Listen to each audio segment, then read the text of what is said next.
नमस्कार मैत्रिणींनो, संपदा teller tricks and tips या चॅनलमध्ये तुमचं सगळ्यांचं स्वागत आहे. तर चला, ह्या चॉकचा तर यूज कशासाठी होतं हे तुम्हाला माहीतच आहे. तर तरी पण मी तुम्हाला सांगणार आहे की ह्या चॉकचं पण खूप महत्त्व आहे. जे आपण ब्लाऊज कटिंग करतो त्याच्यासाठी, हे जर तुम्हाला समजलंच असेल तर चला. भरपूर अशा कमेंट्स येत असतात मला, ताई की कारण मी ब्लाऊज शिवते पण परफेक्ट बसत नाही, मी ब्लाऊज शिवते पण फिटिंग व्यवस्थित बसत नाही आहे. तर तुम्हाला काय करायचं चला मी सांगते. जर तुम्ही कसं असतं माहिती आहे का, सगळ्यांची पद्धत वेगवेगळी असते शिवायची. माझी पण कटिंगची वेगळी, तुमची पण कटिंगची वेगळी, शिवायची पण माझी वेगळी, तुमची पण वेगळी. पण तुम्हाला काय करायचं आहे, जेव्हा पण आपण ब्लाऊज कटिंग करतोय तेव्हा एकदम परफेक्ट माप घ्यायचं आहे. पेपर कटिंग करत असाल तर नक्कीच. तर पेपर कटिंगवर सुद्धा आपलं परफेक्ट माप बसलंच पाहिजे. उंची 13 असली की तुम्हाला म्हणजे किती लागतंय कटिंग, काही काहींना जास्त पण कपडा लागतो शिवण्यामध्ये. तर कुणी कुणी एक वाढवतं, कुणी पाऊण वाढवतं, पाऊण इंच किंवा 1 इंच वाढवत असतं. तर तुम्हाला सांगायचं असंच म्हणजे की का नाही, त्याची मार्जिंग आपल्याला व्यवस्थित घ्यायची. फिटिंगसाठी तर त्याची मार्जिंग परफेक्ट बसलीच पाहिजे आपल्या मापावरती.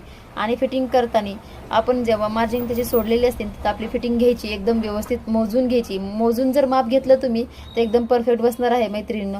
आता पहा, मी एवढे ब्लाऊज शिवलेले की दिसते तुम्हाला बॅक साईडला माझ्या. तर का नाही, दिवाळीचं सीझन तर मी एवढं टाकलं नाही, कारण काय ना, वेळच नव्हता व्हिडिओ शूट करायला. आणि तेव्हा माझं चॅनल पण होतं, मी इंस्टाग्रामवर टाकत होते व्हिडिओ सगळे माझे. तर त्याच्यावर तुम्ही नक्की जाऊन बघू शकता. तिथं आपल्या चॅनलचं नाव आहे संपदा टेलर. तर का नाही, तुमचा सगळ्यांचा मला आता इथं पण सपोर्ट हवा आहे. तर त्या छोट्या छोट्या गोष्टी मी तुमच्यासोबत शेअर करणार आहे आणि तुमची तशीच मदत करणार आहे की काय तुम्हाला करायचं काय. जेव्हा तुम्ही माप काढताय ब्लाऊजचं, एखादं माप घेताय, तर तेव्हा तुम्ही पेपर कटिंग केली ऑलरेडी, तर तुम्ही का नाही अस्तरवर ते माप टाकायचं आहे तुम्हाला आणि त्याने ते ड्रॉ करून घ्यायचे. जेव्हा पेपर कटिंग आपण अस्तरवर टाकतो तेव्हा ह्या चॉकनी मार्किंग करायची आहे. तर ते का, तर कारण काय ना, जेव्हा आपण तो चॉक घेतोय ना त्याने तो जाड असतो, तर त्यांनी मार्किंग यांनी कसं एकदम अशी एकदम छोटीशी लाईन येते बघा, दिसते ना तुम्हाला, एकदम छोटीशी लाईन येते. तर तसंच याचं पण आहे, जिथून आपण पेपर कटिंग टाकली तिथूनच हे ड्रॉ करायचं आहे, कारण तिथूनच ही लाईन येणार आहे याची. पण जेव्हा तुम्ही तो चॉक घेताय ना तो थोडासा रुंद असतो, तिथून आपलं माप थोडंसं वाढलं जातं.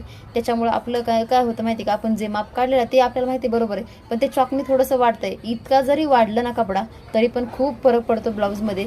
आणि काय तीच आपल्याला काळजी घ्यायची असते ब्लाऊज कटिंग करताना. तर ह्या चॉकचं तर महत्त्व तुम्हाला समजलं असेल, कारण काय ना, माझ्याकडे मी ह्या चॉकनीच मार्किंग करते.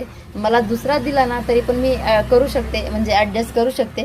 पण का नाही, तरीसुद्धा माझं असंच म्हणणं आहे की का नाही, तुम्ही ह्या चॉकनी मार्किंग करा, व्यवस्थित ब्लाऊज कटिंग करा आणि व्यवस्थित त्याची म्हणजे तुम्ही का नाही व्यवस्थित कटिंग केली ना तर त्याची ड्रॉ पण लाईन एकदम व्यवस्थित करा, ब्लाऊजला काहीच होणार नाही. आणि तुम्हाला जर आणखीन टिप्स पाहिजे असेल तर नक्की माझ्या चॅनलला सबस्क्राईब करा.